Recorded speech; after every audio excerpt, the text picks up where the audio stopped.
Coming up on Mountain News this morning, one Harlan County native and Union College graduate is getting the chance to lead his college alma mater. And while many state parks reopen in the next month, one notable Eastern Kentucky park is not on that list. We'll tell you why. Dedicated to Eastern and Southern Kentucky, this is WYMT Mountain News this morning.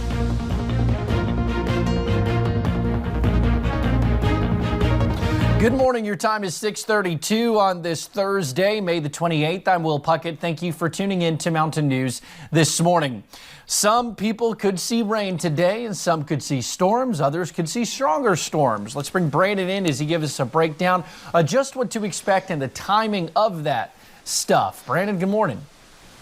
Good morning, Will. And yes, it's going to be an afternoon event for the stronger storms, but for the most part, we are dry this morning. There is some moisture in the air, though, in some locations, especially in the way of fog. Let's take a look at our visibility map, and you'll see 4 miles in Hazard right now, less than 1 mile, less than half a mile in Logan and Monticello. So some patchy, dense fog. Be careful out there this morning.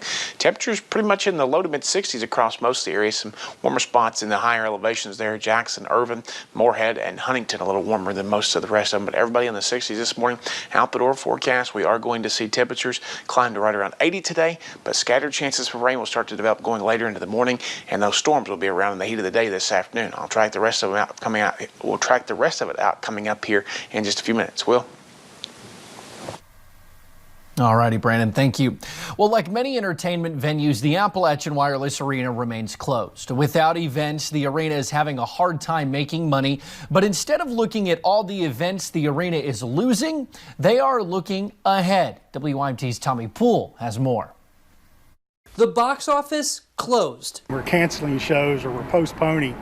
It was something that I don't think anyone out there has ever experienced. Venues like the Appalachian Wireless Arena in Pikeville sit empty with no return date in sight. We get our joy out of booking events and seeing people in the stands, so I think we all kind of took a hit. But that does not mean the staff sits idle. We just felt like if we did nothing, that would just put us further behind when things do open up. The arena is working on their schedule for 2021, hoping to get acts back that were canceled, but also not losing hope on the rest of the year. Right now, we're still talking to promoters about fall dates. They may not happen. General Manager Paul Bowles thinks the Appalachian Wireless Arena could return to hosting events before places like Rupp Arena. It's a lot easier to manage and track 5,000 people than it is 20,000. And he hopes the acts could be bigger. We're hoping that some of those bigger names that normally wouldn't play Pikeville because they're we're too small of a building, they need to work too. So maybe we'll pick up a few of those dates. As far as if fans are willing to return to crowds, the arena has a poll out on social media. 95% of them are ready to come back. They want to do live events. It's important to them. When the arena is allowed to reopen, he says they will be ready. In Pikeville, Tommy Poole, WYMT Mountain News. Now, the arena is also holding a tournament-style bracket on social media, pairing many acts that have played in Pikeville and asking the fans for their favorite. Well, Harlan native and Union College graduate John Luttrell got the opportunity to lead his college alma mater, taking over Union football's program back in January. Since then, Luttrell has signed a number of local athletes to help build up the Bulldogs program, especially in southeastern Kentucky, where Luttrell feels there are a number of talented players waiting to get picked. We sit right in the heart of the mountains of southeast Kentucky. And I think that needs to be a priority of where we try to bring some talent in. There's a lot of talent in this area, and a lot of talent gets overlooked. Luttrell and his staff hope to improve on last 0-10 season. Well, a little less than 2 weeks ago, Governor Beshear said most state parks would reopen June 1st in an effort to revive tourism in the Commonwealth. But 4 state parks, including Buckhorn Lake State Resort Park in Perry County, will remain closed to park visitors. These parks are being used to house COVID-19 patients who do not require hospitalization. Gil Lawson, a spokesperson for Kentucky State Parks, says he understands the frustration, but doing this is necessary.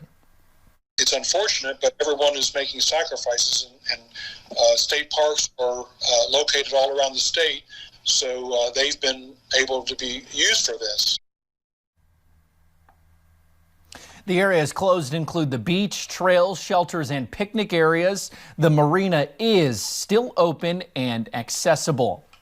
Well, staying in Perry County, one company hit a major milestone. Yesterday, Dash Coral Aluminum celebrated its first shipment from the company's new facility in the Coalfields Industrial Park.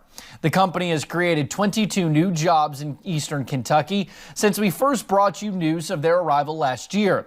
They hope to hire more people in the future. Well, uncertainty. That's how a handful of businesses are feeling about the local economy.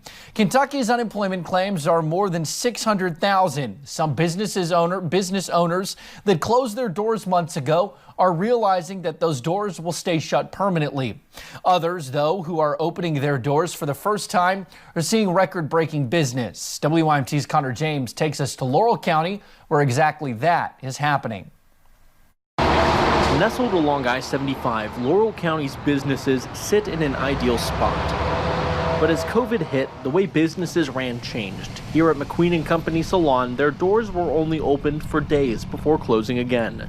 I got about a weekend of work before this whole pandemic hit, before we had to shut down. So this has been our opening week. Katie McQueen, the salon's owner, started this for her daughter. When COVID prompted regulations caused the business to close for months, she worried about what would happen. You know, if it's meant to be, you know, we'll find a way. We'll keep the doors open and we'll come back better than ever. And that's what happened. I mean, he has blessed us tenfold in all of this. But here they are, doors somewhat reopened as they only take appointment, but business this week is anything but partial. So overall, I can honestly say that it has went as smooth can go during all this. While some are seeing that business back, others have unfortunately decided their doors will remain closed. So it was pretty heartbreaking. Try not to think about it, but. This location Kelly Gay is standing in front of was once home to a dream of his. It's always been in my head to open up my own gym. That's something I've always talked about. My wife has heard it a million times in the last 7 or 8 years. That dream was Laurel Fitness. After years of other jobs, he eventually bought this place, which he held personal training and group classes. A place he says that allowed working out without intimidation, but that all stopped months ago. And at that time, it was getting worse. So that's when I kind of decided to go ahead and close it up permanently. This place is now empty. For Kelly, this is the end of a chapter, but he doesn't think it's the end of his book. But I do still want to train clients. It's been a passion of mine to help people get in shape. As he, along with many, just wait to see what the future holds. In Laurel County, Connor James, WYMT Mountain News. Well, like salons, one industry that has continued to thrive throughout the pandemic is the greenhouse and landscaping business. As many people spend more time at home, fixing up their landscaping is something they can do. Jason O'Bannon, the owner of Creekside Gardens in London, says they have continued to follow guidelines and try to protect their customers. Not having to take their credit card, they can swipe it themselves. They don't have to sign. We leave our greenhouse doors open. So we've kind of responded that way in how to be safe and responsible. O'Bannon says to continue to fill the demand, he has hired additional employees and is looking to hire more. All right, now time for our Daily Helpers and Heroes segment here on this Friday Eve. So let's take a look at some of those frontline workers and essential folks who are making a difference across our region during this pandemic. Let's go to our first picture, and that comes to us today from Kenneth Castile. This is his wife and 2 daughters. Judy Castile has worked at the Laurels in Harlan for 33 years. Fantastic facility down that way. Their daughter Sheila Faust works for MCHT as a certified medical assistant. The other daughter, Francesca Castile, is a CNA and does home health. Taking care of others is a family business for them, and we appreciate all of them for what they are doing. Our next picture was submitted by Rose. This is her daughter, Angel Day. She is a teller at one of our local banks. Her mom says she is proud of all of her hard work and dedication, and we are 2. And finally today, our last picture comes to us from Peggy. This is her daughter, Civic Horn. Civic is a junior at Johnson Central High School and works at the McDonald's in Paintsville. She loves taking care of customers who come in looking for a hot meal.